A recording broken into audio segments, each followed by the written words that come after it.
Hello friends, എല്ലാ കൂട്ടുകാർക്കും score railway മലയാളത്തിന്റെ മറ്റൊരു സെഷനിലേക്ക് സ്വാഗതം. അസിസ്റ്റന്റ് ലോക്കോ പൈലറ്റ് എക്സാമിന്റെ 2025 CBT-1 കഴിഞ്ഞിരിക്കുകയാണ്. CBT-2 എക്സാമിന് വേണ്ടിയിട്ടുള്ള പ്രിപ്പറേഷൻ തുടങ്ങേണ്ട സമയം അതിക്രമിച്ചു അല്ലേ? അപ്പോൾ CBT-2 എക്സാം എന്ന് എക്സ്പെക്ട് ചെയ്യാം എന്ന് പല കുട്ടികളും നമ്മുടെ അടുത്ത് ചോദിച്ചിട്ടുണ്ട്. എങ്ങനെയാണ് പഠിക്കേണ്ടത്, എത്ര ദിവസം നമുക്ക് എക്സാമിന് കിട്ടും, എന്തൊക്കെ ടോപ്പിക്സ് ആണ് ഉള്ളത്, നിങ്ങളുടെ കയ്യിൽ കോഴ്സ് ഉണ്ടോ, അങ്ങനെ ഒരുപാട് ചോദ്യങ്ങൾ നമ്മുടെ അടുത്ത് കുട്ടികൾ ചോദിക്കുന്നുണ്ട്. അപ്പോൾ ഇതിന് എല്ലാത്തിനും കൂടെയുള്ള ഒരു ഉത്തരവായിട്ടാണ് ഞാൻ ഇന്ന് വന്നിട്ടുള്ളത്. അപ്പോൾ നിങ്ങൾക്ക് ഓൾറെഡി അറിയാം, നമ്മുടെ 2025 നോട്ടിഫിക്കേഷൻ പ്രകാരമുള്ള എക്സാംസ് ഇങ്ങനെ കണ്ടക്ട് ചെയ്തുകൊണ്ടിരിക്കുകയാണ് RRB. അതിൽ സെക്ഷൻ കൺട്രോളർ എക്സാം കഴിഞ്ഞു, അസിസ്റ്റന്റ് ലോക്കോ പൈലറ്റ് എക്സാമിന്റെ ടയർ 1 കഴിഞ്ഞിരിക്കുകയാണ്, ജൂനിയർ എഞ്ചിനീയർ എക്സാമിന്റെ ടയർ 1 കഴിഞ്ഞിരിക്കുകയാണ് അല്ലെ. ടെക്നീഷ്യൻ എക്സാംസ് ഉടനെ തന്നെ ഉണ്ടായിരിക്കും. അതിന്റെ ഡേറ്റ് ഇങ്ങനെ റിവൈസ് ചെയ്തുകൊണ്ടിരിക്കുകയാണ്. NTPC graduate level exam March 16 തൊട്ട് കണ്ടക്ട് ചെയ്യാൻ തീരുമാനിച്ചിരിക്കുന്നു. ഇനി അണ്ടർ ഗ്രാജുവേറ്റ് ലെവൽ എക്സാമും കൂടിയാണ് ഡേറ്റ് പ്രധാനമായിട്ടും വരാനുണ്ട്. അത് കഴിഞ്ഞ് ഗ്രൂപ്പ് ഡി എക്സാം നമുക്ക് എക്സ്പെക്ട് ചെയ്യാം. അപ്പോൾ ഇതിനിടയിൽ നമുക്ക് ALP CBT-2 എക്സാം എന്ന് വേണമെങ്കിൽ പ്രതീക്ഷിക്കാം. So ALP CBT-2 exam response sheet വരാത്തത് ഈ പറഞ്ഞ പോലെ ഏതാനും ഷിഫ്റ്റുകൾ ക്യാൻസൽ ആയതുകൊണ്ടാണ്. ഷിഫ്റ്റിന്റെ എക്സാമും കൂടെ കണ്ടക്ട് ചെയ്ത് കഴിഞ്ഞാൽ 1-2 സെന്ററുകളിലെ ഷിഫ്റ്റ് ഈ പറഞ്ഞ പോലെ എക്സാം ക്യാൻസൽ ചെയ്തിട്ടുണ്ടായിരുന്നു. അപ്പോൾ ആ എക്സാംസ് കൂടെ കണ്ടക്ട് ചെയ്ത് കഴിഞ്ഞാൽ നമുക്ക് റെസ്പോൺസ് ഷീറ്റ് ഉടനെ തന്നെ പ്രതീക്ഷിക്കാം. അത് വന്നു കഴിഞ്ഞാൽ ഏപ്രിലിൽ തന്നെ എക്സാം ഉണ്ടാകുമെന്ന് പ്രതീക്ഷിച്ച് വേണം നിങ്ങൾ പഠിച്ചു തുടങ്ങാനായിട്ട്. ചുരുക്കി പറഞ്ഞു കഴിഞ്ഞാൽ നിങ്ങളുടെ മുന്നിൽ ഏകദേശം എത്ര ദിവസം കിട്ടും? 50 ദിവസം കിട്ടും. അപ്പോൾ 50 ദിവസം കൊണ്ട് ഈ ടോപ്പിക് എങ്ങനെ പഠിച്ച് തീർക്കണം എന്നുള്ളതാണ് ഈ വീഡിയോയിലൂടെ ഞാൻ നിങ്ങളെ മനസ്സിലാക്കി തരാനായിട്ട് പോകുന്നത്. അപ്പോൾ ഇന്നത്തെ സെഷന്റെ ഹൈലൈറ്റ്സ് എന്ന് പറഞ്ഞു കഴിഞ്ഞാൽ നമ്മൾ CBT-2 എക്സാമിന്റെ പാറ്റേൺ ഒന്ന് നോക്കും, അതിനുശേഷം അതിൻ്റെ സിലബസ് നോക്കും, അതിനുശേഷം സിലബസിൻ്റെ ഡീറ്റെയിൽ ആയിട്ടുള്ള ഒരു അനാലിസിസ് നടത്തും. അതിൽ നിന്നും എങ്ങനെയാണ് ഓരോ ദിവസവും നിങ്ങൾ പഠിക്കേണ്ടതെന്നുള്ളതും ആ രീതിയിൽ എങ്ങനെ 50 ദിവസം നിങ്ങൾ പഠിക്കണം എന്നുള്ളതും നമ്മൾ ഈ വീഡിയോയിൽ ഡിസ്കസ് ചെയ്യുന്നുണ്ടായിരിക്കും. ഓക്കെ, നമുക്ക് സമയം കളയാതെ ഓരോന്നായിട്ട് നോക്കാം. ആദ്യം 2025 ALP CBT-2 പാറ്റേൺ നമുക്കൊന്ന് നോക്കാം. നോട്ടിഫിക്കേഷനിൽ നിന്നുള്ളൊരു സ്നിപ്പാണ് നിങ്ങളിവിടെ കാണുന്നത്. അപ്പോൾ ഇതിനകത്ത് വളരെ വ്യക്തമായിട്ട് പറയുന്നുണ്ട്, ഈ CBT-2 എന്ന് പറയുന്നതിന് എന്ത് കാണും? 2 ഷിഫ്റ്റുകൾ, 2 പാർട്ടുകൾ കാണും. 2 ഷിഫ്റ്റ് അല്ല, 2 പാർട്ടുകൾ കാണും. Part A and part B. ഈ 2 പാർട്ടും കൂടെ ആകെ തുക 2.5 മണിക്കൂറിന്റെ പരീക്ഷയായിരിക്കും. 175 മാർക്കിനായിരിക്കും എക്സാം കണ്ടക്ട് ചെയ്യുക. അതിൽ പാർട്ട് A എന്ന് പറയുന്നത് 90 മിനിറ്റ് അഥവാ 1.5 മണിക്കൂറും 100 ചോദ്യവും. പാർട്ട് B എന്ന് പറയുന്നത് എത്രയാണ്? 60 മിനിറ്റ്, 1 മണിക്കൂറും 75 ചോദ്യവുമായിരിക്കും. ഇതിലെ എല്ലാ ചോദ്യങ്ങൾക്കും എന്തുണ്ടായിരിക്കും? നെഗറ്റീവ് മാർക്ക് 1/3 ഉണ്ടായിരിക്കും. ഇനി നോർമലൈസേഷൻ ഉണ്ടായിരിക്കും CBTs, കാരണം എന്താണ്? മൾട്ടിപ്പിൾ ഷിഫ്റ്റുകളിലായിട്ടായിരിക്കും എക്സാം കണ്ടക്ട് ചെയ്യുക. പാർട്ട് A അതായത് 90 മിനിറ്റ് 100 ചോദ്യത്തിന്റെ പാർട്ട് Aയിൽ എന്തുണ്ട്? പാസ് പെർസെൻറ്റേജ് ഉണ്ട്. അതായത് UR-EWS ആണെന്നുണ്ടെങ്കിൽ ചുരുങ്ങിയത് 40% മാർക്ക് വാങ്ങിക്കണം ആഫ്റ്റർ നോർമലൈസേഷൻ. OBC NCL-കാരാണെന്നുണ്ടെങ്കിൽ ചുരുങ്ങിയത് 30% മാർക്ക് വാങ്ങിക്കണം. SC-കാരാണെന്നുണ്ടെങ്കിൽ 30%, ST-കാരാണെങ്കിൽ 25%. അത്രയും മാർക്ക് വാങ്ങിച്ചവരെ മാത്രമേ എന്ത് ചെയ്യുള്ളൂ? പരിഗണിക്കുകയുള്ളൂ. അപ്പോൾ അത് വളരെ വ്യക്തമായിട്ട് RRB പറഞ്ഞിട്ടുണ്ട്. ഇനി ഇതിൽ ഏറ്റവും ഇമ്പോർട്ടൻ്റ് ആയിട്ടുള്ള ഒരു കാര്യമാണ് ഇവിടെ കൊടുത്തിരിക്കുന്നത്. Only the mark scored in part A, അതായത് 90 മിനിറ്റ് 100 ചോദ്യത്തിന്റെ ആ പാർട്ട് Aയിലുള്ള മാർക്ക് മാത്രമേ എന്തിന് പരിഗണിക്കുകയുള്ളൂ?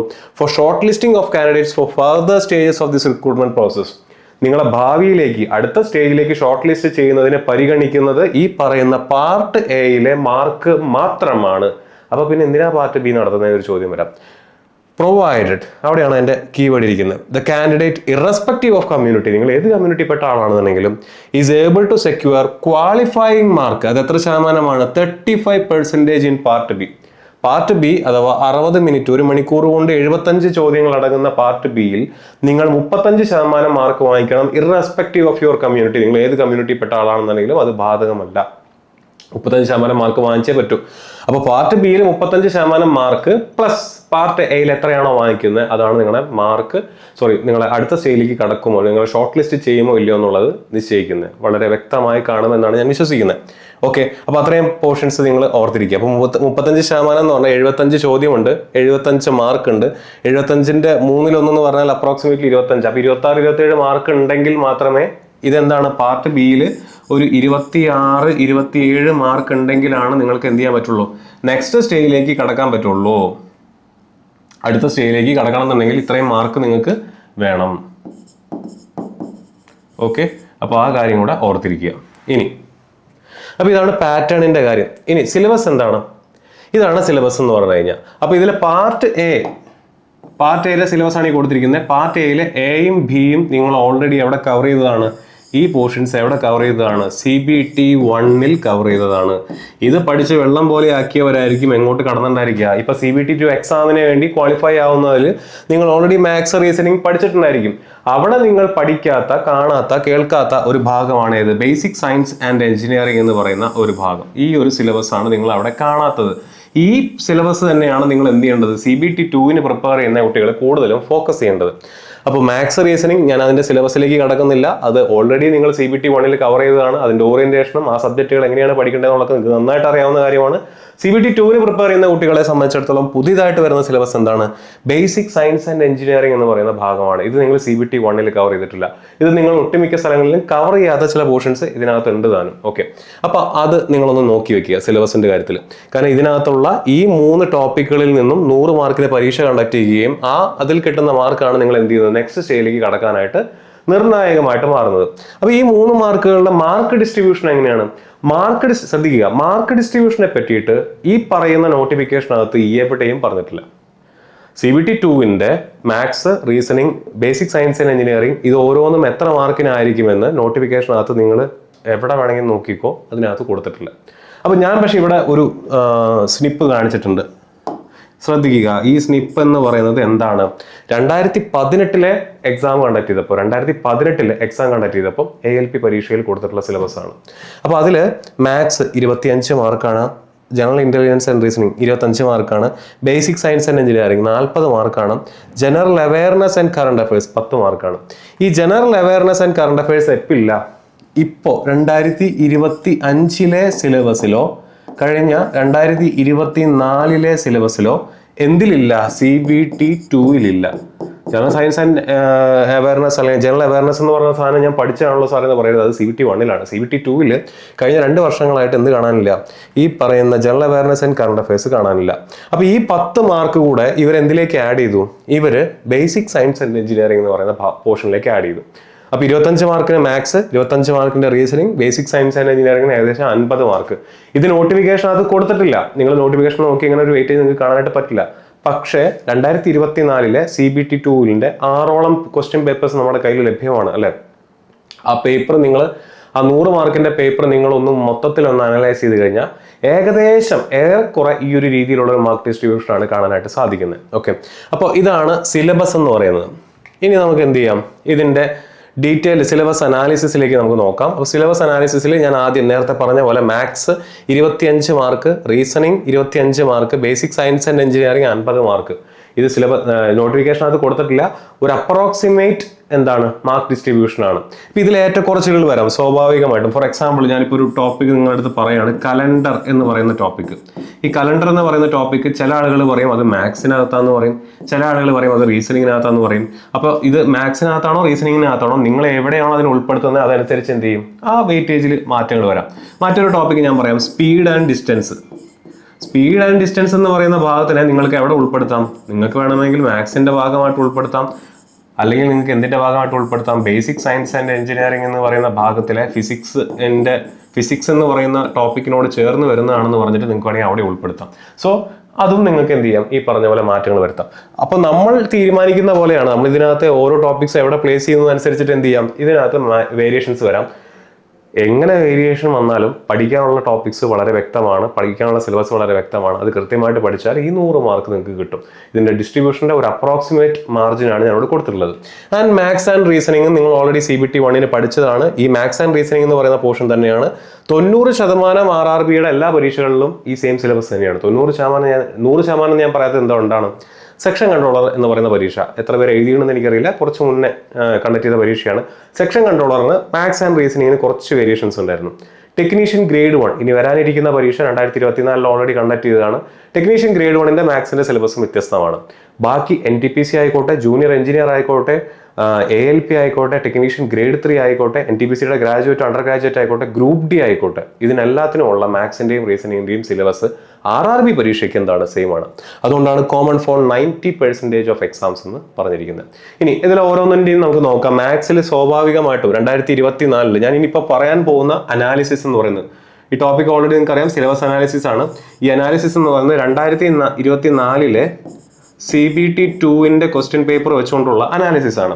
അപ്പോൾ അതിൽ മാത്സിന്റെ ക്വസ്റ്റ്യൻസ് നമ്മൾ ഈ പറഞ്ഞ നേരത്തെ അത്രയും ഷിഫ്റ്റുകളിലെ മാത്സിന്റെ ക്വസ്റ്റ്യൻസ് നോക്കി കഴിഞ്ഞാൽ നമുക്ക് കാണാനായിട്ട് സാധിക്കുന്നത് ന്യൂമറിക്കൽ ആപ്റ്റിറ്റ്യൂഡ് ആൻഡ് അരിത്തമെറ്റിക് ഏരിയയിൽ നിന്ന് profit, loss and discount, ratio, proportions and age, interest, അത് സിമ്പിൾ ഇൻട്രസ്റ്റും കോമ്പൗണ്ട് ഇൻട്രസ്റ്റും, ടൈം, സ്പീഡ് ആൻഡ് ഡിസ്റ്റൻസ്. കണ്ടോ, ഈ ഏരിയ ഞാനിപ്പോൾ മാത്സിലാണ് ഉൾപ്പെടുത്തിയിരിക്കുന്നത്. ഇത് നിങ്ങൾക്ക് എവിടെയും കൊണ്ട് വേണമെങ്കിൽ വയ്ക്കാം, ഫിസിക്സിനകത്തും കൊണ്ടുവരാം. ഇനി ജോമെട്രി ആൻഡ് മെൻസുറേഷനിലെ 3D 2D ഫിഗേഴ്സ് അതിൻ്റെയും ക്വസ്റ്റ്യൻസ് ചോദിച്ചിട്ടുണ്ട്. അത് പോരാ, ആൾജിബ്ര ആൻഡ് നമ്പർ സിസ്റ്റത്തിനകത്ത് സിംപ്ലിഫിക്കേഷൻ, അതിനകത്ത് തന്നെ സിംപ്ലിഫിക്കേഷനകത്ത് ബോർഡ് മാസിനെ പറ്റിയിട്ടും ആൾജിബ്രയ്ക്ക് ഐഡന്റിറ്റി ബേസ്ഡ് ക്വസ്റ്റൻസും ചോദിച്ചിട്ടുണ്ട്. LCM HCF ബേസ്ഡ് ആയിട്ടുള്ള ക്വസ്റ്റൻസും ചോദിച്ചിട്ടുണ്ട്. അപ്പോൾ ഇത് മാത്രമല്ല, സിലബസിനകത്ത് ഒരുപാട് ഏരിയ ഉണ്ട്. പക്ഷേ 2024 CBT 2 ചോദിച്ചിട്ടുള്ള ഏരിയാസിനെ ഞാൻ നിങ്ങളെ ഒന്ന് പരിചയപ്പെടുത്തിയെന്ന് മാത്രം. ഇത് അങ്ങനെ തന്നെ 2025 ചോദിക്കുന്നതല്ല ഞാൻ പറഞ്ഞത്. 2024 ഇത്രയൊക്കെയാണ് ചോദിച്ചിരിക്കുന്നത്. അനാലിസിസ് ആണ് ഞാൻ പറഞ്ഞു തരുന്നത്. ഓക്കെ, അപ്പോൾ അത് ക്ലിയർ ആയി കാണുമെന്ന് വിശ്വസിക്കുന്നു. ഇനി മാത്സിന്റെ ഇമ്പോർട്ടൻ്റ് ആയിട്ടുള്ള ടോപ്പിക്സ് കഴിഞ്ഞ് കഴിഞ്ഞാൽ നമുക്ക് അടുത്ത റീസണിങ്ങിലേക്ക് നോക്കാം. റീസണിങ്ങിന്റെ കാര്യം പറയുമ്പോൾ അനലിറ്റിക്കൽ റീസണിങ്ങിൽ സ്ഥിരമായിട്ട് ചോദിക്കുന്ന ഏരിയയാണ് സീറ്റിംഗ് അറേഞ്ച്മെന്റ്. അത് സർക്കുലർ ടേബിളും പാരലൽ റോസും ചോദിക്കാറുണ്ട്. Puzzles, floor building arrangements. അപ്പോൾ ഒരു 5 നില കെട്ടിടം, ആ കെട്ടിടത്തിൽ ഇന്ന ആൾ ഇന്ന സ്ഥലത്താണ്, അയാളുടെ വീടിന്റെ പേര് അല്ലെങ്കിൽ അഴിട്ടിരിക്കുന്ന ഡ്രസ്സിന്റെ കളർ, അങ്ങനെ ഒരു 2-3 വേരിയബിൾ തന്നിട്ട് അടുത്ത ഏതെങ്കിലും ഒരു വേരിയബിൾ കണ്ടുപിടിക്കാൻ ചോദിക്കുന്ന രീതിയിലുള്ള ചോദ്യങ്ങളൊക്കെ കാണാം. ലോജിക്കൽ റീസണിങ്ങിൽ കോഡിംഗ് ആൻഡ് ഡീകോഡിംഗ് കാണാം, സിലോജിസം കാണാം, സീരീസ് കാണാം. ക്രിട്ടിക്കൽ റീസണിങ്ങിൽ കോസസ് ആൻഡ് ഇഫക്ട്സ് ആയിട്ട് ബന്ധപ്പെട്ടുള്ള ചോദ്യങ്ങളൊക്കെ കാണാം. അപ്പോൾ ഇതാണ് റീസണിങ്ങിൽ സാധാരണഗതിയിൽ ചോദിച്ചു വരുന്ന ഭാഗങ്ങൾ.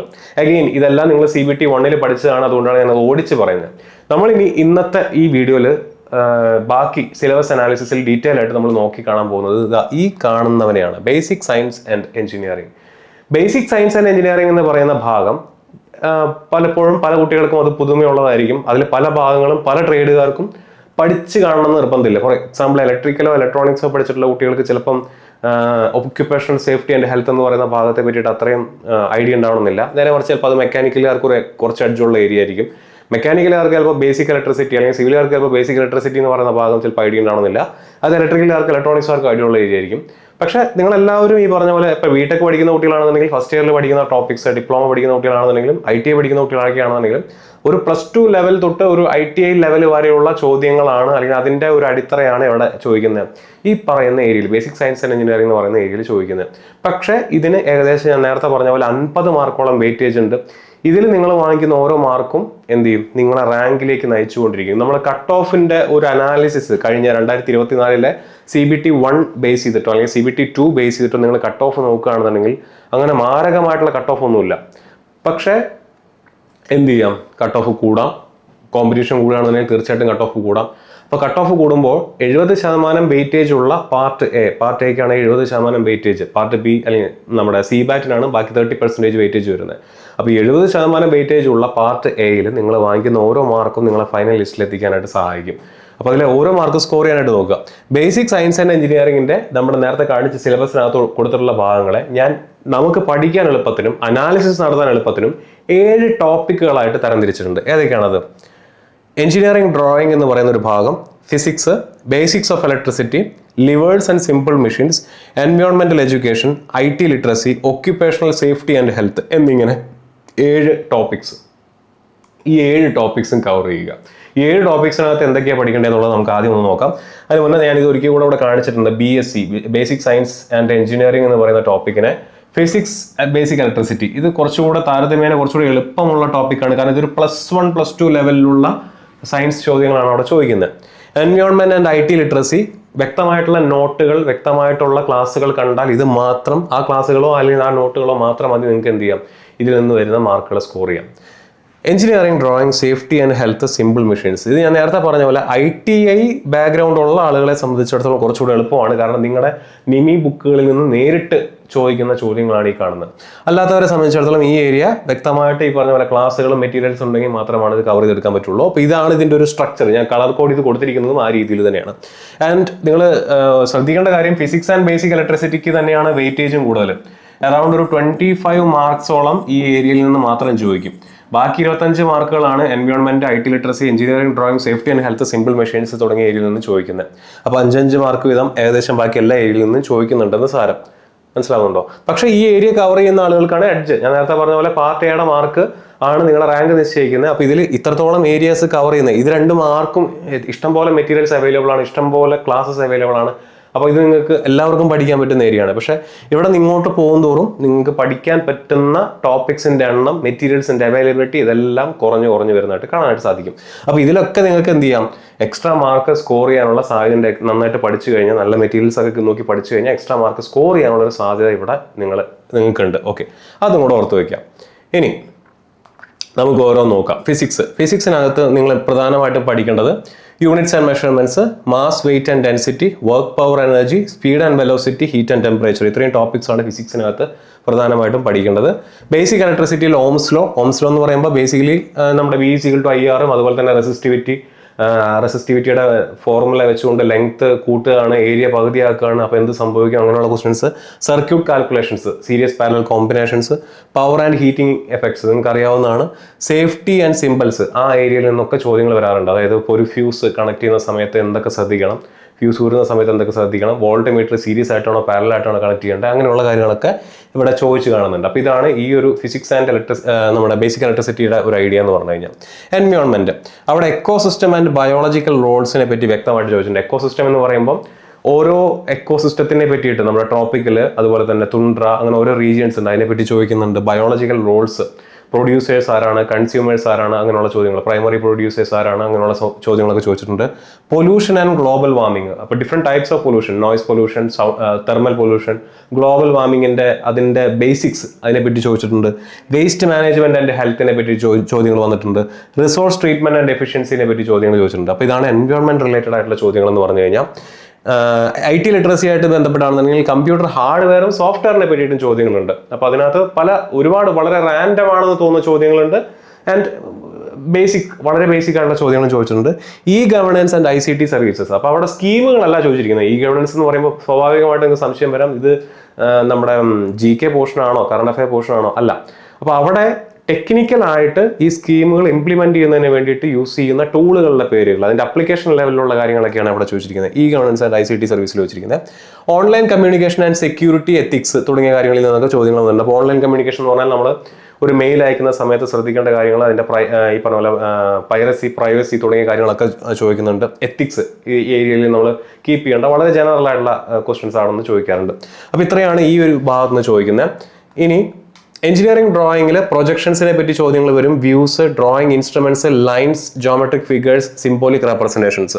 ഇത്രയാണ് സിലബസിനകത്ത് കൊടുത്തിരിക്കുന്നത്. ഈ സിലബസിന്റെ ഏരിയയിൽ നിന്റെ അപ്പുറത്തു നിന്നും ചോദ്യങ്ങളുണ്ട്. സിലബസിനകത്ത് കൊടുക്കാത്ത ഭാഗങ്ങളും ചോദിച്ചിട്ടുണ്ട്, അല്ലെങ്കിൽ സിലബസിനകത്ത് ഡയറക്റ്റ് മെൻഷൻ ചെയ്യാത്ത ഭാഗങ്ങളും ചോദിച്ചിട്ടുണ്ട്. ഇപ്പോൾ ജോമെട്രിക് ഫിഗേഴ്സ് അവിടെ കൊടുത്തിട്ടുണ്ട്. ജോമെട്രിക് ഫിഗേഴ്സ് എന്ന് പറഞ്ഞാൽ എന്തൊക്കെ വരാം? 2D വരാം, 3D വരാം. 2Dയിൽ തന്നെ എന്തൊക്കെ വരാം? സർക്കിൾ, ട്രയാങ്കിൾ, അല്ലെ, പോളിഗൺസ്.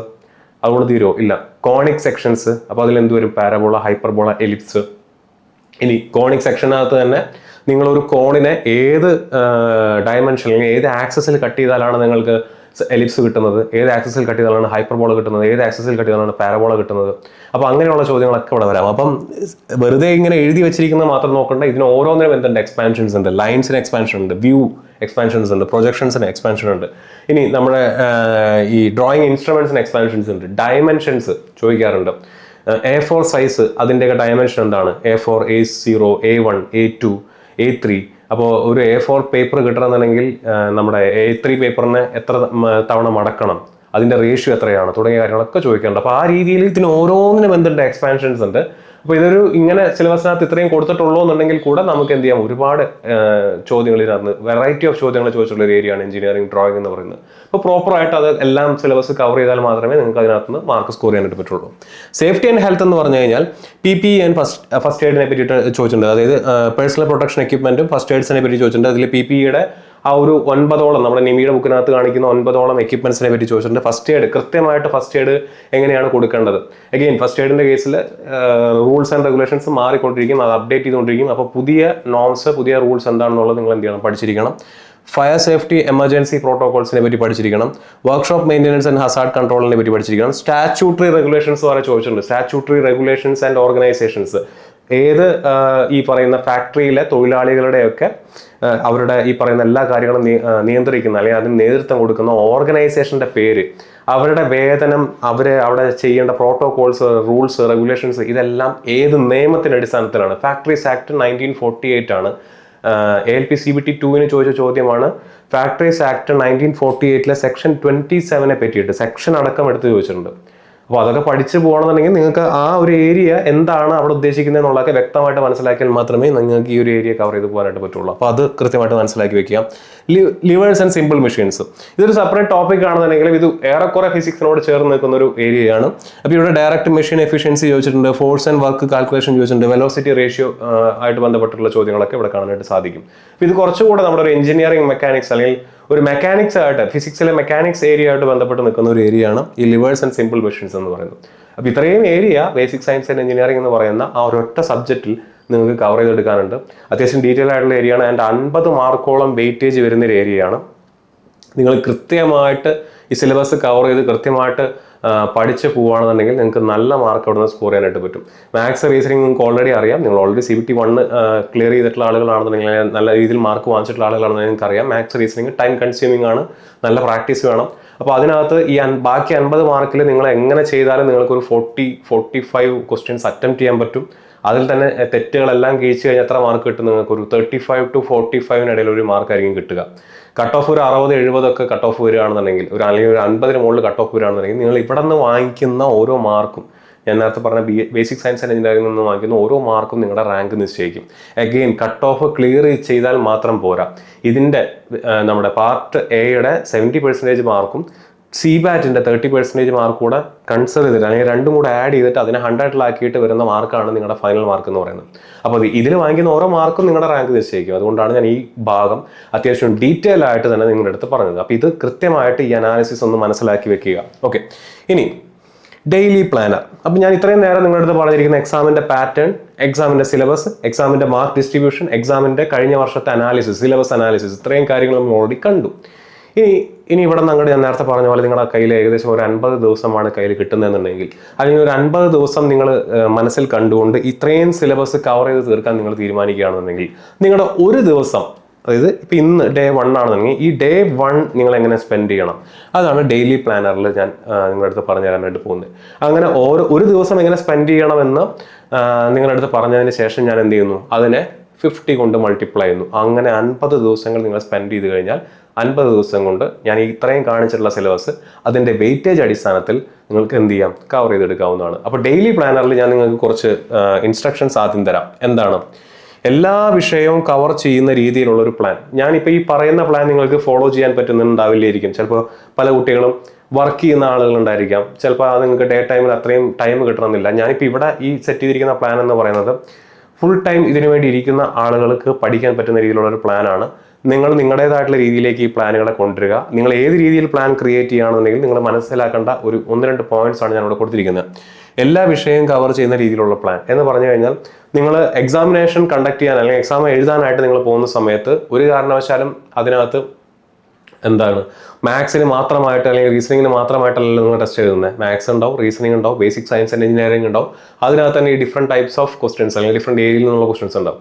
അപ്പോൾ എല്ലാ ദിവസവും എല്ലാ വിഷയവും കുറേശ്ശെ എന്ത് ചെയ്യണം, നിങ്ങൾ കവർ ചെയ്യണം. കുറേശ്ശെ നിങ്ങൾ എന്ത് ചെയ്യണം, പഠിക്കണം. അതാണ് അതിൻ്റെ എല്ലാ വിഷയവും കവർ ചെയ്യുന്ന രീതിയിലുള്ള ഒരു പ്ലാൻ വേണമെന്ന് ഞാൻ പറഞ്ഞത്. രണ്ടാമത്തെ കാര്യം എന്താ?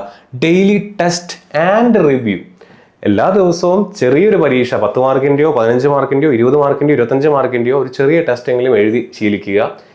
ടെസ്റ്റ് മാത്രം മതിയോ? പോരാ. റിവ്യൂ, അതിൻ്റെ റിവ്യൂ നടത്തണം. റിവ്യൂ എന്ന് പറഞ്ഞു കഴിഞ്ഞാൽ ഈ ടെസ്റ്റിൽ എന്താണ് എനിക്ക് ഏതൊക്കെ ക്വസ്റ്റ്യൻസ് ആണ് തെറ്റിയത്, ഏതൊക്കെ ക്വസ്റ്റ്യൻസ് ആണ് ഞാൻ സ്കിപ്പ് ചെയ്തത്, അതിൻ്റെ കാരണം, എവിടെയാണ് എനിക്ക് തെറ്റിയത്, എന്തുകൊണ്ടാണ് ഞാൻ സ്കിപ്പ് ചെയ്യേണ്ടി വന്നത്.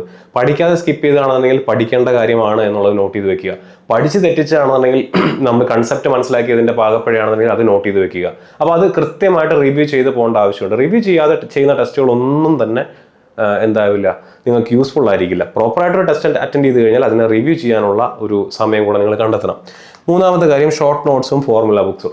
ഒരു ദിവസം പഠിക്കുന്ന കാര്യങ്ങളെ ഒരു ചെറിയ പേപ്പറിനകത്ത് എഴുതി വെക്കുക. ആ പേപ്പർ കളഞ്ഞു പോകരുത്. കൃത്യമായിട്ട് അത് എന്ത് ചെയ്യണം, ഫയൽ ചെയ്ത് വെക്കണം. ഓരോ ദിവസവും പഠിക്കുന്ന ഓരോ ടോപ്പിക്കിൻ്റെയും കാര്യങ്ങളെ ക്രോഡീകരിച്ചുകൊണ്ട് നിങ്ങൾക്ക് തന്നെ മനസ്സിലാവുന്ന രീതിയിൽ എന്ത് ചെയ്യുക, എഴുതി വെക്കുക. ഫോർമുല ബുക്ക് എന്ന് ഞാൻ പറയാൻ കാരണം, മാത്സിനും റീസണിങ്ങിനും, ഇപ്പോൾ സയൻസ് ആണെന്നുണ്ടെങ്കിൽ സയൻസിനും വേണ്ടിയിട്ട് നിങ്ങൾക്ക് എന്ത് ചെയ്യാം, ഇപ്പോൾ യൂണിറ്റ്സ് ആൻഡ് മെഷർമെന്റ്സ്, അതിൽ ഇമ്പോർട്ടൻ്റ് ആയിട്ടുള്ള ഇപ്പോൾ ലീസ്റ്റ് കൗണ്ട് കാൽക്കുലേറ്റ് ചെയ്യുന്നു, അല്ലെങ്കിൽ വേറെ എന്തെങ്കിലും ഒരു സംഭവം കാൽക്കുലേറ്റ് ചെയ്യുന്ന, എറർ കാൽക്കുലേറ്റ് ചെയ്യുന്ന ഒരു ഫോർമുല ഉണ്ടെന്നുണ്ടെങ്കിൽ നിങ്ങൾക്ക് എന്ത് ചെയ്യാം, അത് എഴുതി വെക്കാം. സ്പീഡ് ആൻഡ് വെലോസിറ്റിയുടെ ആവറേജ് സ്പീഡ് കാൽക്കുലേറ്റ് ചെയ്യുന്നത്, ഇപ്പോൾ ഹാഫ് ഡിസ്റ്റൻസ് കവർ ചെയ്യുന്നതിൻ്റെ സ്പീഡ് എത്രയാണ്, ഹാഫ് ടൈം കവർ ചെയ്യുന്നതിൻ്റെ ആവറേജ് സ്പീഡ് എത്രയാണെന്ന് കാൽക്കുലേറ്റ് ചെയ്യുന്നുണ്ടെങ്കിൽ അതിൻ്റെ ഫോർമുല നിങ്ങൾക്ക് എഴുതി വയ്ക്കാം അല്ലേ. അപ്പോൾ ഫോർമുല ബുക്കും മെയിൻറ്റെയിൻ ചെയ്യാം. ഇത് നിങ്ങൾ നിർബന്ധമായിട്ടും ചെയ്യേണ്ട ഒരു കാര്യമാണ്. നിങ്ങൾ ഏത് ടൈപ്പിലുള്ള പ്ലാനാണ് നിങ്ങൾ ഫോളോ ചെയ്യുന്നുണ്ടെങ്കിൽ നിങ്ങൾ നിർബന്ധമായിട്ടും ഫോളോ ചെയ്യേണ്ട ഒരു പ്ലാനാണ്. ഇനി അടുത്തത്, ഞാൻ ഒരു ഡെയിലി പ്ലാനറിൻ്റെ ഒരു ഡേ നിങ്ങൾ എങ്ങനെ സ്പെൻഡ് ചെയ്യണം എന്നുള്ളത് ഞാനിവിടെ കൊടുത്തിട്ടുണ്ട്. ഇതിലിടയിൽ നിങ്ങൾക്ക് കാണാൻ പറ്റും യെല്ലോ, ഒരു ലൈറ്റ് റെഡിഷ് ആൻഡ് ഗ്രീൻ കളറിൽ കാണാനായിട്ട് സാധിക്കും. അത് ബ്രേക്കുകളാണ്. ഇതിൽ യെല്ലോ കളർ അരമണിക്കൂറിൻ്റെ ബ്രേക്കും, ഒരു ലൈറ്റ് റെഡിഷ് കളർ ഒരു 15 മിനിറ്റിൻ്റെ ബ്രേക്കും, ഗ്രീൻ കളർ അത്യാവശ്യം ഒരു സമയം എടുത്ത് നിങ്ങൾക്ക് ചിലവഴിക്കാൻ പറ്റുന്ന ഒരു ബ്രേക്കും കൂടെയാണ്. ഇവിടെ ശ്രദ്ധിച്ചാൽ നിങ്ങൾക്ക് മനസ്സിലാക്കാനായിട്ട് പറ്റും, രാവിലെ തൊട്ട് ഏകദേശം ഒരു 4:30 വരെ ഞാൻ അധികം ബ്രേക്ക് തരാത്ത രീതിയിലാണ് നിങ്ങൾക്ക് ഷെഡ്യൂൾ തന്നിരിക്കുന്നത്. വേറെ ഒന്നും കൊണ്ടല്ല, നമുക്ക് 2 ഷിഫ്റ്റുകളായിരിക്കും മോസ്റ്റ് പ്രോബബ്ലി എക്സാം കണ്ടക്ട് ചെയ്യുക. രാവിലത്തെ ഷിഫ്റ്റ് 7:30 മണിക്ക് നിങ്ങൾക്ക് റിപ്പോർട്ടിംഗ് ടൈം, 9:30 മണിക്ക് നിങ്ങളുടെ എക്സാം സ്റ്റാർട്ട് ചെയ്യും, 2.5 മണിക്കൂർ പരീക്ഷ, 12 മണിയാവും നിങ്ങൾ ഇറങ്ങാനായിട്ട്. രണ്ടാമത്തെ ഷിഫ്റ്റ് 12:30 മണിക്ക് റിപ്പോർട്ടിംഗ് ടൈം, 2:30 മണിക്ക് എക്സാം സ്റ്റാർട്ട് ചെയ്യും, 2.5 മണിക്കൂർ പരീക്ഷ കഴിഞ്ഞ് ഏകദേശം 5 മണിയാവും നിങ്ങൾ എക്സാം കഴിഞ്ഞ് ഇറങ്ങാനായിട്ട്. അപ്പോൾ ഇത് ഏത് ഷിഫ്റ്റിൽ നിങ്ങൾ കിട്ടിയാലും നിങ്ങൾ അത്രയും സമയം എൻഗേജ്ഡ് ആയിരുന്നേ പറ്റൂ. അതുകൊണ്ടാണ് ഞാൻ രാവിലെ 6:30 തൊട്ട് ഏകദേശം 4:30 വരെ നിങ്ങൾക്ക് യാതൊരു ദാക്ഷിണ്യവും ഇല്ലാതെയുള്ള ബ്രേക്ക് ഇല്ലാതെയുള്ള ഷെഡ്യൂൾ നിങ്ങൾക്ക് ഇട്ടിരിക്കുന്നത്. ഇതിൽ കൊടുത്തിരിക്കുന്ന സബ്ജക്റ്റുകൾ നോക്കണ്ട, സമയം നോക്കണ്ട, ഇതൊക്കെ നിങ്ങളുടെ ഇഷ്ടത്തിന് നിങ്ങൾക്ക് മാറ്റാം. നിങ്ങളുടെ സ്ട്രോങ് ഏരിയ അനുസരിച്ച് നിങ്ങൾക്ക് മാറ്റാം. ഞാൻ ഇവിടെ പറയുന്ന ഒരേ ഒരു കാര്യമുള്ളൂ, രാവിലെ ഒരു 7:30 തൊട്ട് ഒരു 5 മണി വരെയെങ്കിലും നിർബന്ധമായിട്ടും ചെറിയ ചെറിയ ഇടവേളകൾ മാത്രം എടുത്ത് പഠിക്കാനായിട്ട് ശ്രദ്ധിക്കുക. കാരണം നിങ്ങൾക്ക് എക്സാം വരുന്ന ആ സമയത്തായിരിക്കും. ഉച്ചയുറക്കമുള്ള ആളുകളുണ്ടെങ്കിൽ, രാവിലെ നേരം വൈകി എഴുന്നേൽക്കുന്ന ആളുകളുണ്ടെങ്കിൽ ഈ 50 ദിവസത്തേക്ക് ആ പ്ലാൻ കംപ്ലീറ്റ് മാറ്റുക. നിങ്ങൾ എങ്ങനെയാണോ നിങ്ങളുടെ ബ്രെയിനിനെ ചിട്ടപ്പെടുത്തി എടുക്കുന്നത്, ട്രെയിൻ ചെയ്തെടുക്കുന്നത്, അതേപോലെ ആയിരിക്കും അത് എക്സാമിനേഷൻ ഹാളിലും ബിഹേവ് ചെയ്യുക. അതുകൊണ്ടാണ് ഈ രീതിയിലൊരു പ്ലാൻ സ്ട്രക്ചർ ചെയ്തിരിക്കുന്നത്. ആൻഡ് ഇത്രയും നേരം നിങ്ങൾ പഠിച്ചു കഴിഞ്ഞാൽ നിങ്ങൾക്ക് ഒരു ലോങ് ബ്രേക്ക് എടുക്കാം. ഇവിടെ ഏകദേശം ഞാനൊരു 3 മണിക്കൂറിൻ്റെ ബ്രേക്കാണ് ഇട്ടിരിക്കുന്നത്. നിങ്ങൾക്ക് ചായ കുടിക്കാം, നിങ്ങൾക്ക് വേറെ ഈ പറഞ്ഞ പോലെ TV കാണാൻ TV കാണാം, ന്യൂസ് കാണാം, വീട്ടുകാരായിട്ട് ടൈം സ്പെൻഡ് ചെയ്യാം, കൂട്ടുകാരെ വിളിക്കാം, എക്സാമിൻ്റെ പ്രഷറുകളും കാര്യങ്ങളൊക്കെ നിങ്ങൾക്ക് മാറ്റി വയ്ക്കാം. 7:30 മണിയാകുമ്പോൾ ടെസ്റ്റ് അറ്റൻഡ് ചെയ്യുക. ചെറിയ ടെസ്റ്റ് ആണെന്നുണ്ടെങ്കിൽ കൂടെ എന്ത് ചെയ്യുക, അത് റിവ്യൂ ചെയ്യുക. ഇത്രയും കാര്യം ഒരു ദിവസം ചെയ്തു കഴിഞ്ഞാൽ, ഞാൻ നേരത്തെ പറഞ്ഞ പോലെ ചെയ്തു കഴിഞ്ഞു കഴിഞ്ഞാൽ നിങ്ങൾക്ക് ഒരു സാറ്റിസ്ഫാക്ഷൻ തോന്നും. ഞാൻ ഇന്ന് ടെസ്റ്റ് അറ്റൻഡ് ചെയ്തു, അതിൻ്റെ റിവ്യൂ എടുത്തു, ഈ സമയങ്ങളിൽ കൃത്യമായിട്ട് ഞാൻ എന്ത് ചെയ്തു, എൻ്റെ പഠനത്തിന് വേണ്ടി ഞാൻ സമയം മാറ്റി വെച്ചു. ആ ഒരു തോന്നൽ നിങ്ങൾക്ക് വന്നാൽ തന്നെ ഒരുവിധപ്പെട്ട കാര്യങ്ങളൊക്കെ നിങ്ങളുടെ സോർട്ട് ഔട്ട് ആവും. ഒരുവിധപ്പെട്ട സിലബസ് ഒക്കെ നിങ്ങൾക്ക് കവർ ചെയ്തെടുക്കാനും പറ്റും. അപ്പോൾ ഇങ്ങനെ ഒരു ദിവസത്തെ നിങ്ങൾ മാറ്റി വെക്കാനായിട്ട് ശ്രദ്ധിക്കുക. ഈ രീതിയിൽ 50 ദിവസങ്ങളെ എന്ത് ചെയ്യുക, മാറ്റി വെക്കുക. അപ്പോൾ ഞാൻ അടുത്തത് വീക്ക്ലി ബേസിസിലുള്ള 50 ഡേയ്സ് പ്ലാനാണ് ഞാൻ കൊടുത്തിരിക്കുന്നത്. 50 ദിവസത്തെ പ്ലാൻ. 50 ദിവസത്തെ പ്ലാൻ എന്ന് പറയുമ്പോൾ ഞാൻ നേരത്തെ പറഞ്ഞ പോലെ ഡെയിലി ടെസ്റ്റുകളും റിവ്യൂ ഉണ്ടായിരിക്കും. പ്രോപ്പറായിട്ട് റിവിഷൻ വീക്കിലി ഒരു തവണയെങ്കിലും ആ ആഴ്ചയിൽ പഠിച്ചിട്ടുള്ള കാര്യങ്ങൾ നിങ്ങൾ റിവൈസ് ചെയ്തിരിക്കണം. നോട്ട് മേക്കിംഗ്, ഫോർമുല ബുക്ക്, ഇതെല്ലാം കറക്റ്റാണ്. ഫുൾ മോക്ക് ടെസ്റ്റ് ഈ 50 ഡേയ്സ് കഴിയുമ്പോൾ ഒരു 5 ഫുൾ മോക്കെങ്കിലും നിങ്ങൾ എടുത്തിരിക്കണം. 2.5 മണിക്കൂറിൻ്റെ 5 ടെസ്റ്റെങ്കിലും നിങ്ങൾ എടുത്തിരിക്കണം. ഓക്കെ. ആൻഡ് 50 ഡേയ്സ് പ്ലാൻ എന്ന് പറയുമ്പോൾ നിങ്ങൾ ശ്രദ്ധിക്കണം, ഞാൻ 7 ആഴ്ചയാണ് ഇവിടെ കൊടുത്തിരിക്കുന്നത്. 7 ആഴ്ച. ആഴ്ചയിൽ എത്ര ദിവസമുണ്ട്? 7 ദിവസമുണ്ട്. അപ്പോൾ എത്ര വരും? 49 ദിവസം. അങ്ങനെയാണ് അപ്രോക്സിമേറ്റ്ലി 50 ഡേയ്സ് എന്ന് പറഞ്ഞിരിക്കുന്നത്. ഇതിൽ നിങ്ങൾക്ക് എന്ത് ചെയ്യാം, 6+1 ആക്കി മാറ്റാം. ഞാൻ പൊതുവെ അങ്ങനെയാണ് പറയാറ്. 6 ദിവസം എന്താണ്, സ്റ്റഡി ഡേയ്സ് ആണ്, പഠനത്തിന് വേണ്ടി മാത്രമുള്ള ദിവസമാണ്, പഠിക്കാനായിട്ട് ഉപയോഗിക്കുക. പക്ഷേ ഡെയിലി ടെസ്റ്റുകൾ നിങ്ങൾ എടുത്തേ പറ്റൂ. പ്ലസ് ഈ 1 ഡേ നിങ്ങൾക്ക് എന്ത് ചെയ്യാം, ഒന്നുകിൽ ഒരു ഫുൾ മോക്ക് എടുക്കാം. പക്ഷേ ഇനീഷ്യലി ചിലപ്പോൾ നിങ്ങൾക്ക് ഫുൾ മോക്ക് എടുക്കാൻ പറ്റണമെന്നില്ല, കാരണം നിങ്ങൾ സിലബസ് കവർ ചെയ്തിട്ടുണ്ടാവണമെന്നില്ല. അപ്പോൾ ഇത് ഓപ്ഷനിലാണ്. അല്ലെങ്കിൽ നിങ്ങൾക്ക് എന്ത് ചെയ്യാം, ആ വീക്കിൽ പഠിച്ച കാര്യങ്ങൾ കംപ്ലീറ്റ് എന്ത് ചെയ്യാം, റിവൈസ് ചെയ്യാം. അപ്പോൾ ഈ രീതിയിൽ ഒരു സ്റ്റഡി പ്ലാൻ ആണ് ഇവിടെ സെറ്റ് ചെയ്തിരിക്കുന്നത്. ഞാൻ ഇനി ഓരോ ഭാഗവും ഞാൻ എക്സ്പ്ലെയിൻ ചെയ്യുന്നില്ല. ഞാൻ ഓരോ വീക്കിൽ ഞാൻ പ്ലാൻ ചെയ്തിരിക്കുന്ന ഷെഡ്യൂൾ നിങ്ങൾക്ക് കാണിച്ചു തരാം. നമ്മുടെ ഷെഡ്യൂൾ പ്രകാരം പഠിച്ചു പോകാൻ താല്പര്യമുള്ള കുട്ടികൾക്ക് എന്ത് ചെയ്യാം, ആ ഓരോ വീക്കും നിങ്ങൾക്ക് സ്ക്രീൻ പൗസ് ചെയ്തിട്ട് എന്ത് ചെയ്യാം, സ്ക്രീൻഷോട്ട് എടുത്ത് വെക്കാം. ഇത് വീക്ക് 1 ആണ്. ഇതിലെ മാത്സിൻ്റെ ടോപ്പിക്സും റീസണിങ്ങിൻ്റെ ടോപ്പിക്സും ഞാൻ അതിൻ്റെ ടഫ്നെസ് വെച്ചിട്ട് എന്താ പറയുന്നത്, ഒരു പ്രോഗ്രസീവ് ആയിട്ടാണ് കൊടുത്തിരിക്കുന്നത്. ഏറ്റവും ബേസിക്സ് ആണ് ആദ്യത്തെ 2 ആഴ്ചയും ആദ്യത്തെ ആഴ്ചകളിൽ നമ്മൾ കവർ ചെയ്യുന്നത്. ഇവിടുന്ന് പോകെ ഏറ്റവും ലാസ്റ്റ് വീക്ക് 7th വീക്ക് ആകുമ്പോഴേക്കും നമ്മൾ ഹയർ ആൻഡ് മാത്സ്, അതായത് ഇപ്പം നമ്മുടെ geometry, trigonometry, data interpretation, statistics തുടങ്ങിയ ഭാഗങ്ങളിലേക്ക് എത്തും. ആദ്യമൊക്കെ നമ്മൾ ഏറ്റവും ബേസിക്സ് ആയിരിക്കും കവർ ചെയ്യുന്നുണ്ടായിരിക്കാം.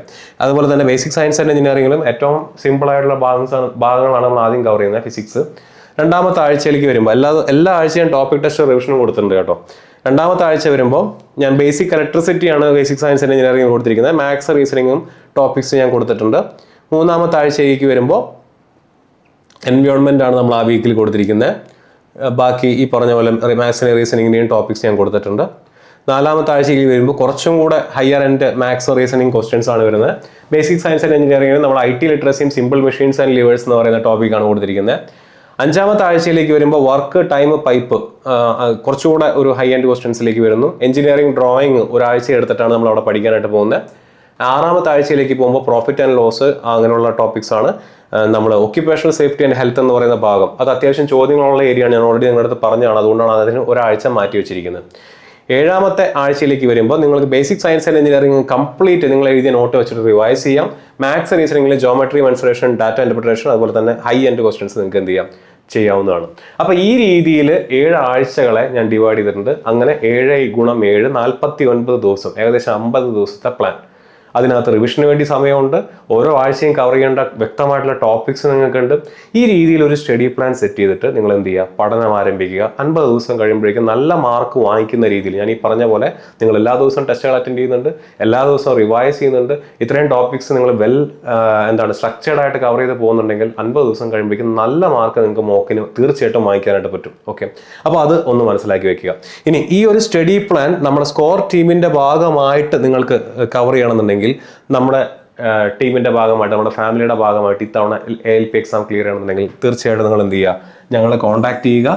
അല്ലെങ്കിൽ ഈ വീഡിയോയുടെ താഴെ നമ്മൾ ഗൂഗിൾ ഫോം കൊടുക്കുന്നുണ്ടായിരിക്കും, ആ ഗൂഗിൾ ഫോം ഫില്ല് ചെയ്താലും മതി. ഓക്കെ, അപ്പോൾ ALP CBT 2 അഡ്മിഷൻ ഓൾറെഡി നമ്മൾ എന്ത് ചെയ്തിട്ടുണ്ട്, ആരംഭിച്ചിട്ടുണ്ട്. അതിൽ സിലബസ് ALPയുടെ സിലബസ് ആണ് കവർ ചെയ്യുന്നത്. പാർട്ട് A കവർ ചെയ്യുന്നുണ്ട്. പാർട്ട് Bയിൽ നമ്മൾ ഇലക്ട്രീഷ്യൻ ആൻഡ് വയർമാന് വേണ്ടിയിട്ടുള്ള സിലബസ് നമ്മൾ കൊടുക്കുന്നുണ്ട്. അതിനകത്ത് ഡീറ്റെയിൽ ആയിട്ടുള്ള കൺസെപ്റ്റ് ക്ലാസ്സസ് ഉണ്ടായിരിക്കും. ITL ലെവൽ ക്വസ്റ്റ്യൻ ഡിസ്കഷൻസ് നമ്മൾ കൊടുക്കുന്നുണ്ടായിരിക്കും. പ്രാക്ടീസ് വിത്ത് ഫാക്കൽറ്റി സെഷൻസ്, അത് ഓൾറെഡി നമ്മുടെ ക്ലാസ് എടുത്തുള്ള കുട്ടികൾക്ക് മാത്സിന് റീസണിങ് നമ്മൾ കൊടുക്കുന്ന PW സെഷൻസിനെ പറ്റി അറിയാം. അതുപോലെ തന്നെ ഡീറ്റെയിൽ ആയിട്ടുള്ള ഞാനിപ്പോൾ കാണിച്ച പോലുള്ള ഒരു കോംപ്രിഹെൻസീവ് സ്റ്റഡി പ്ലാനും അതിനോട് ചേർന്ന് നിൽക്കുന്ന രീതിയിലുള്ള ടെസ്റ്റ് ഷെഡ്യൂളും വെച്ചിട്ടുള്ളൊരു സ്റ്റഡി പ്ലാനാണ് നമ്മൾ കൊടുക്കുന്നത്. അതുണ്ടായിരിക്കും. ടോപ്പിക് ടെസ്റ്റുകളും സബ്ജക്ട് ടെസ്റ്റുകളും ഫുൾ ടെസ്റ്റുകളും നിങ്ങൾക്ക് അവൈലബിൾ ആയിരിക്കും. അപ്പോൾ ഇതെല്ലാം ഉൾപ്പെടുത്തിക്കൊണ്ട് ഞാൻ നേരത്തെ പറഞ്ഞ പോലെ അത്രയും ഡീറ്റെയിൽ ആയിട്ടുള്ള സിലബസിന്റെ കംപ്ലീറ്റ് കോംപ്രിഹെൻസീവ് കവറേജ് നിങ്ങൾക്ക് ഈ ഒരു ബാച്ചിൽ എക്സ്പെക്ട് ചെയ്യാം. താല്പര്യമുള്ള കുട്ടികൾക്ക് ഞാൻ നേരത്തെ പറഞ്ഞ പോലെ ഈ നമ്പറിൽ കോൺടാക്ട് ചെയ്യുക, അല്ലെങ്കിൽ നമ്മുടെ ഗൂഗിൾ ഫോം ഫില്ല് ചെയ്യുക. നിങ്ങൾക്ക് എന്ത് ചെയ്യാം, നമ്മുടെ ടീമിന്റെ ഭാഗമാവുന്നതാണ്. അപ്പോൾ എല്ലാവരും ഉഷാറായിട്ട് പഠിച്ചു തുടങ്ങുക. നമ്മുടെ ഈ വീഡിയോ നിങ്ങൾക്ക് ഉപകാരപ്രദമായി എന്ന് തന്നെ ഞാൻ വിശ്വസിക്കുന്നു. മറ്റൊരു വീഡിയോയിൽ വീണ്ടും കാണാം.